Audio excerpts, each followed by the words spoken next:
एक मिनट समस्या ये बताइए। हाँ, स्टार्ट कीजिए।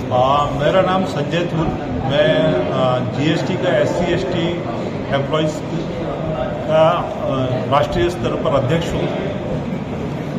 और हमारा जो मुख्य मुद्दा ये है कि जो पब्लिक सेक्टर प्राइवेटाइजेशन होने के बाद जो रिजर्वेशन है वो लगभग समाप्त होने की कगार पर है, चाहे BSNL हो, चाहे बैंक्स हो, चाहे LIC हो। तो जब यहाँ जब रिजर्वेशन समाप्त होने के कगार पर है तो तब जरूरी है रिजर्वेशन को प्रोटेक्ट करने के लिए निजी क्षेत्र में आरक्षण लागू किया जाए। तो यहाँ जब दोनों ही पार्टियाँ निजी क्षेत्र में आरक्षण के समर्थन में है तो अभी तक भी निजी क्षेत्र में आरक्षण क्यों लागू नहीं हुआ। और हमारी यह मांग है कि कोई भी सरकार में है निजी क्षेत्र में आरक्षण जल्द से जल्द लागू करें। सर, प्रमोशन में आरक्षण का मुद्दा था, क्या बताओगे आप अधिकारी?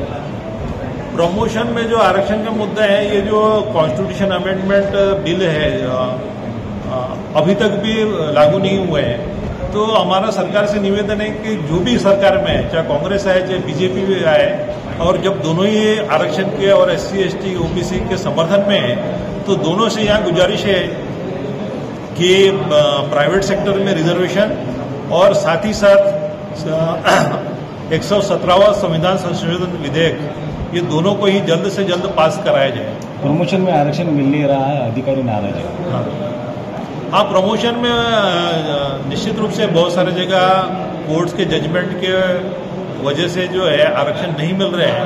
उसका एक ही समाधान है कि जो कॉन्स्टिट्यूशन अमेंडमेंट बिल अभी तक भी पेंडिंग है उसको जल्द से जल्द लाया जाए और इस मुद्दे को जल्दी समाप्त किया जाए। पार्लियामेंट्री कमेटी और वोट क्या कर रहा है इस संदर्भ में? पार्लियामेंट्री कमेटी ने रिकमेंडेशन देती है, लेकिन उस रिकमेंडेशन का कुछ नहीं होता है। जो 2006 में रिकमेंडेशन दी है उसके ऊपर कुछ कार्य नहीं है। हमने भी अनेक बार पार्लियामेंट्री कमेटी में जाकर प्रत्यक्ष रूप से मिलकर हमने रिप्रेजेंटेशन दिए। हमारे जो रिप्रेजेंटेशन है वो गवर्नमेंट को फॉरवर्ड होते हैं, लेकिन डिपार्टमेंट चाहे DOPT हो चाहे बोर्ड हो उसके ऊपर कुछ कार्रवाई करता नहीं है।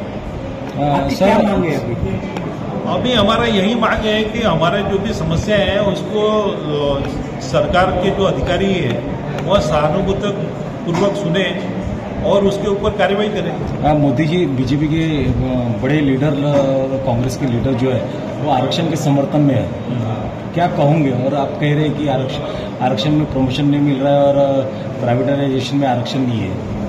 हाँ, निश्चित रूप से कि अगर जब समर्थन में है तो वो जमीनी रूप पे भी उसको लागू करना चाहिए।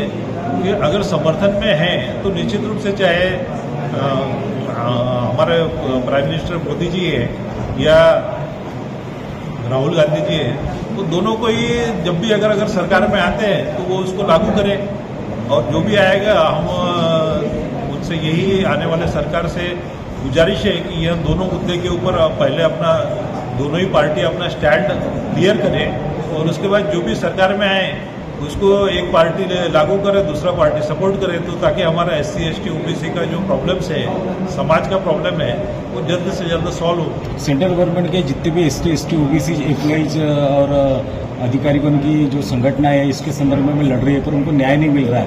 क्या लगता है कि आने वाली जो गवर्नमेंट है केंद्र में जो जिनकी भी बैठेंगी वो ये प्रॉब्लम सॉल्व करेंगी? उम्मीद करते हैं हम कि भाई आने वाला जो भी सरकार होगा वो उम्मीद पे ही कायम है और हम उम्मीद करते हैं कि वो हमारे जो प्रॉब्लम्स के बारे में सहानुभूति से सोचेंगे और प्रॉब्लम सॉल्व करेंगे। सर, आप खुद एक संगठन के पदाधिकारी हो, आपका आगे में स्टैंड क्या रहेगा सर? आगे में स्टैंड तो हम लोग अपने जब तक के प्रॉब्लम सॉल्व नहीं हो जाता उसमें जो भी संवैधानिक मार्ग है उससे लड़ते रहेंगे। जो भी कॉन्स्टिट्यूशनल राइट्स है हमारे लड़ने के, उस संवैधानिक रास्ते से हम उसको लड़ते रहेंगे। Thank you.